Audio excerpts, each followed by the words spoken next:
What's going on, everybody? Today I'm reviewing the Rouge Ebook 3.0. I actually haven't seen a review for this newer model that came out, believe it or not, even though there's tons of Rouge reviews out there. I'll get into some of the specifics of what separates this compared to the other models, the assault bike I got there, but also just what's the upgrade from the 3.0 from the 2.0 since this thing's been released. Now, kind of a little bit of backstory. You guys know on this channel, I've been talking for a while. I've been always wanting to pick up an Echo bike. And this is one of my Black Friday things that I personally picked up. Even though I do review things that are sent to me for free, you guys know I also spend money, just like you guys. I'm a consumer.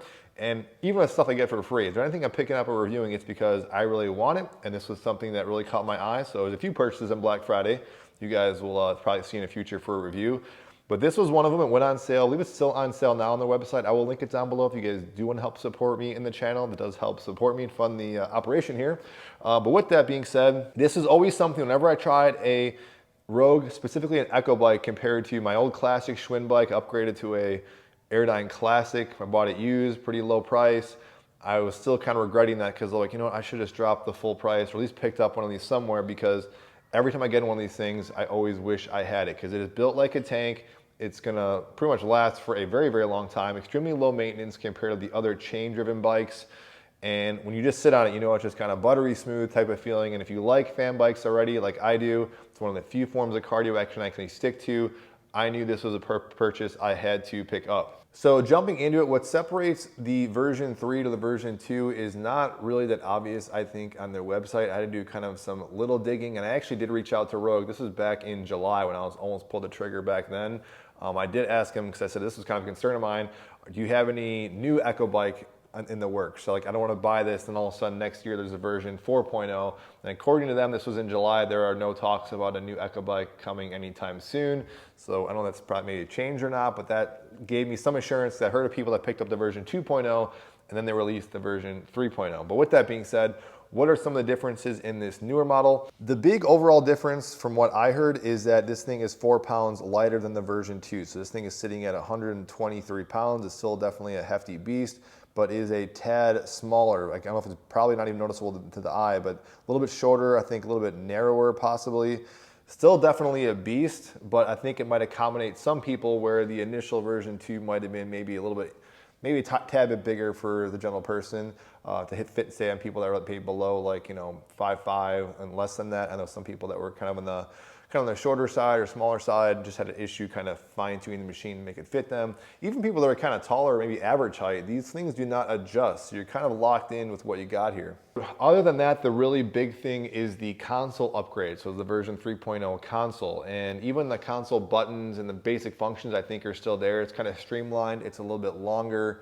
The display looks a little bit nicer. I think the biggest thing it's got going for it now is that it finally has Bluetooth, and people have been saying for a while this thing should have had Bluetooth a long time ago, but it has Bluetooth connectivity. It also can connect to, which kind of goes hand in hand with this Ant Plus technology, which I didn't know anything what Ant Plus stuff was. I'm not even saying that right. It could be ANT Plus, but it's basically kind of cycling technology that then can communicate with some sort of cycling app. So I did download an app, and you guys are seeing that now, just the Zwift app. So it basically connects and can do a number of different functions. So if you're really into working with technology and just metrics and want to have some sort of another app to help you engage with the machine, this would be another great option for you. If I'm being honest, personally for me, I'm probably not going to take advantage of it that much. So is this thing really worth the upgrade compared to like the 2.0? I don't know. My point is I like having the newer models, so it does make me feel warm and fuzzy inside that actually that option is there if I do want to take advantage of some other app possibly in the future, because I could change my mind on that. What's also cool is that when you do purchase this, Rouge gives you this kind of free ebook. It's called the Rouge Move Echo 100 Calorie Program. And if you look at the purpose of the program, it's an 8-week program. It tells you the program is to get you custom and comfortable with the Echo bike, from setup, creating customized intervals, and technique using the bike. So it kind of goes over 2 sessions a week for 16 sessions. I'm actually, even though I kind of generally do my own thing on this, I think I might actually follow this and kind of see what this takes me, just for the heck of it, just to kind of throw in some 2-day-a-week specific programming and do kind of a pre and post test to see where I was at. So I think that was actually a cool feature. I think a lot of people will like that. So I'm not the most organized or neat person in the world, but when it comes to fitness equipment and stuff being, if it's off a little bit, that can kind of bother me. And what was kind of bothering me a little bit was this, actually it was this left rod here, this left arm here, it seemed like it wanted to move a little bit more laterally. And even this one seems a tad bit stiffer than this one, I don't know, but I had to really crank down on this, and this is still something I want to research a little bit more. There's a little bit of movement.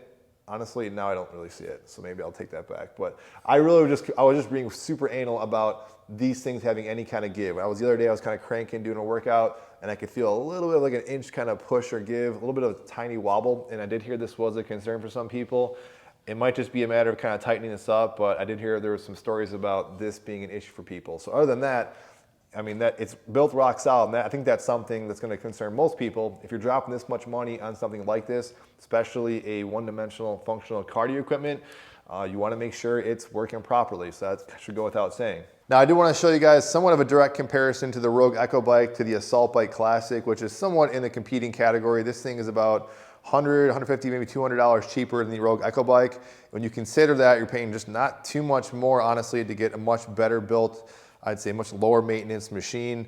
I think this is a much better option for you. I bought this thing used, so I thought it was kind of a relatively good deal. I didn't need a whole lot of bells and whistles. I thought it basically was somewhat of an upgrade to my classic Schwinn Airdyne. In fact, this thing is extremely similar to the Schwinn Airdyne. It almost feels exactly the same, other than some quality of life features like the seat can adjust and obviously the monitor itself. But when you see these things next to each other, and especially if you go from here and jump on here, you're gonna notice that difference. I don't think the framing in the camera really does it justice. This thing is definitely built like a tank.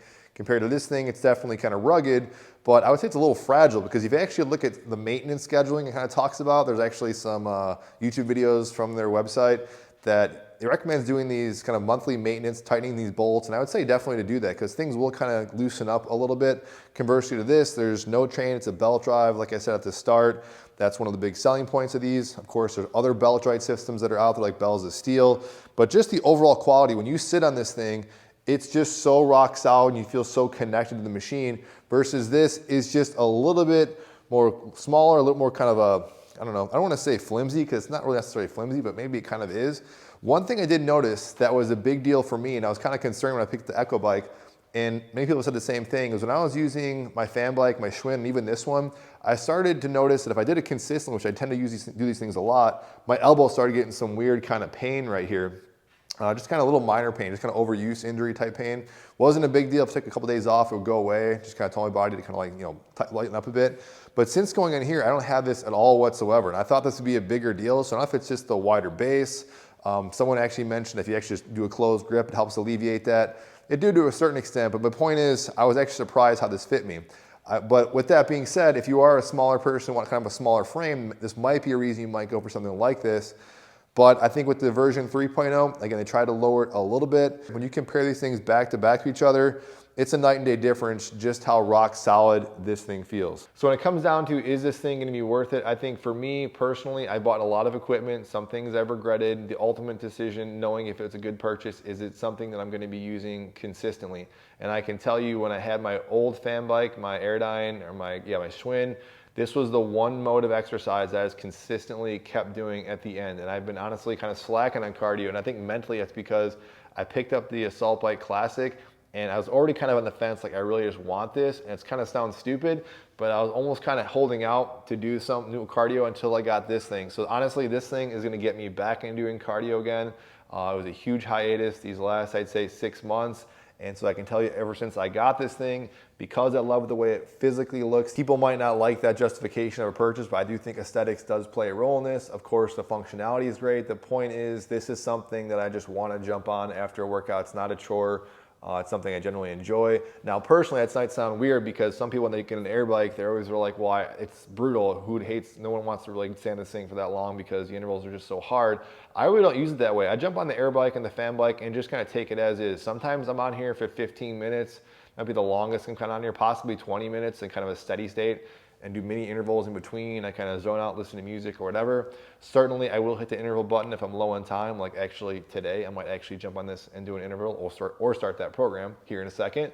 But I use all sorts of different ways. I don't look at this thing as a torture device. I generally enjoy jumping on here. So if it is something where I got limited time, it makes me feel good, I'll just hit the interval and just kind of burn off some calories, get some work in. But at the same time, if it's the end of a workout and I just want to get in, say 10, 15 plus minutes, That's what I think is great about this, because even if you're doing steady state for 10 minutes, you still feel like you did a little bit more work than if you just went out for like a light jog, or say I was on a treadmill for 20 minutes. I think the big concern for some people might just be this cyclical overuse type action. I think for some people this might be a problem. Maybe if you have iffy shoulders, I think the best thing you could possibly do is go to a gym that has something like this and just test it out for a few workouts. If you already like it and it doesn't bother you, I think that's going to be a great thing. This was one of those forms of cardio that I could do consistently. It didn't really aggravate any kind of overuse potential issues. Not to mention that I didn't say this at the very start, one of the reasons people love a fan bike, it's really a total body engaging mode of exercise. On this channel, I did also review a relatively inexpensive spin bike, which I think is actually another great option for the home gym. But for me, I just love that fan, that breeze kicking up at you, and I love using the arms. It's just a much more engaging type of workout. I feel like I'm getting some out of it than when I was using the spin bike. I thought functionally, probably only really need that. I can make it harder, I could do intervals, and it was a little more less expensive than this thing, but there was just something that was missing, and I just like having that fan kind of kicking up at me. That's not gonna be for everybody. I think the only potential downside, if you've checked all those boxes so far, is like I said, if you are a little bit more on the shorter side and you feel like this might not fit you, again, I would say maybe consider the other alternative, smaller fan bikes like the Assault bike, and or just jump on it and just see if it will fit you. Granted, the seat does go up pretty high. I haven't really found the right setting for me yet, but I think overall, this is gonna be in my, I think in top 5-ish type of gym products. I'm not putting it in the category of resistance training, obviously, but definitely aerobic conditioning. This is trumping my Concept 2, which is sitting behind you. I've said for a while now, Concept 2 is an awesome machine. I love the functionality and how engaging Concept 2 is, but if you had to let me choose between like what's my best form of cardio for the home, it would no question be a fan bike. If I could get a stair climber in here, if I had room, that would be awesome. I love stair climbers, but that's not happening. This thing would be my go-to piece of aerobic conditioning equipment. But that's it, guys. Any particular questions and or comments, let me know. If you got any opinions, if you got any specific stuff or know anything about this wobble that was a concern, let me know about that, or any other potential issues you think could be helpful. Let us know down below in the comment section, and I'll see you guys on the next video.